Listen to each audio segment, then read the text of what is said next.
Kelly. Thank you, Chairman. Thank you for having the hearing.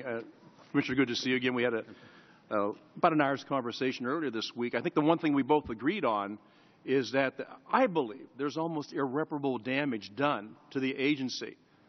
And the process, as it continues to unwind, makes it harder for the American people.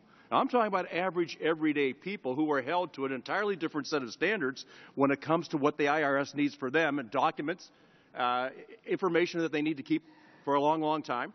And when you're on the other side of the table, you're really not allowed to say, well, my hard drive crashed. I mean, you know how this stuff goes. We just can't get to it. But one of the things I think that really makes this important, this has nothing to do with the IRS, by the way, and you and I agreed on that Tuesday. What we do agree on is that, again, the irreparable damage and kind of the building back again what people have known for a couple hundred years. I think if you go back to, I think it's Daniel Webster and Chief Justice Marshall, they say the power to tax is the power to destroy.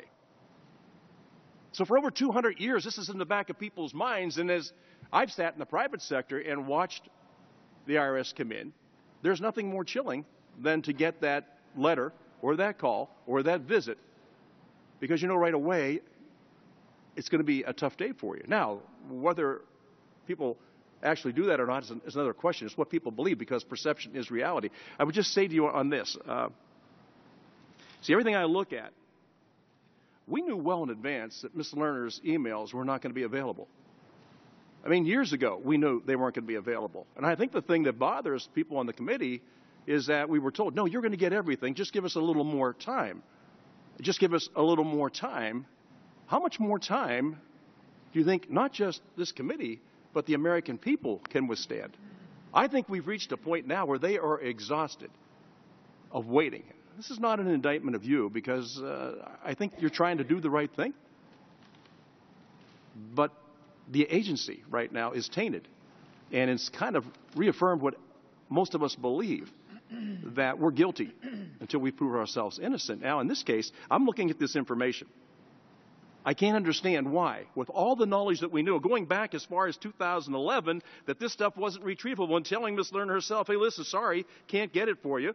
As a last resort, we sent your hard drive to CI's, the IRS Criminal Investigation Forensic Lab, to attempt data recovery. And in 2011, after three weeks of attempts to retrieve her emails, Ms. Lerner was advised, unfortunately, the news is not good. The sectors on the hard drive were bad, which made your data unrecoverable. I'm very sorry. Everyone involved tried to do their best. And so the IRS knew this. You see where I'm coming from. If you knew it so long ago, why is it so difficult to just tell people the truth? I'm not accusing you, but this is a very dangerous slope that we're on. When do we tell the American people the truth? That truthfully, right now, we're not going to be able to answer what you're asking us. I just don't get it.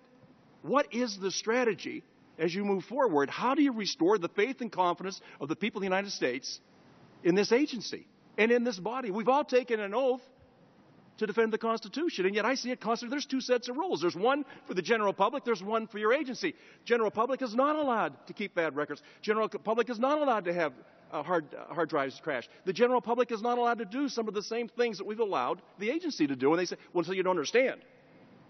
This is the way it has to play out. Again, going back to our conversation on Tuesday, where do you see this going? Because I don't see a bright end to this anywhere along the way. At the very least, it's going to come out that somehow people knew about this but refused to be forthcoming about it. That's the best you can do on this. Record should note that no one knew in the IRS about this at the time we've been working on, until we actually in February discovered it.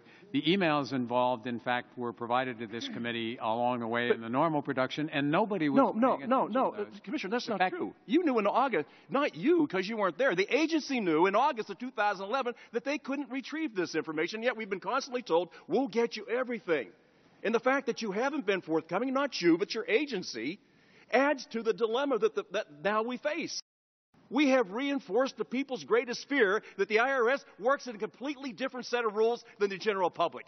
People's constitutional rights have been violated, but we have chosen to turn a blind eye and a deaf ear to the American people and have continued to stonewall them, hoping that somehow we can run out the clock. This is not a partisan issue. This is bipartisan, and I don't want to hear anybody say it's about an election. Is it about an election? I would say it is about an election, but it's not the way they intone it. So, listen, I appreciate you being here. I admire what you're trying to do, but I got to tell you, this is a long uphill climb to restore faith and confidence the American people have to have in this form of government we have, because that's what it comes down to. It's all about trust, and nobody trusts the IRS right now. In fact, they don't trust us as much as they need to. Thank you.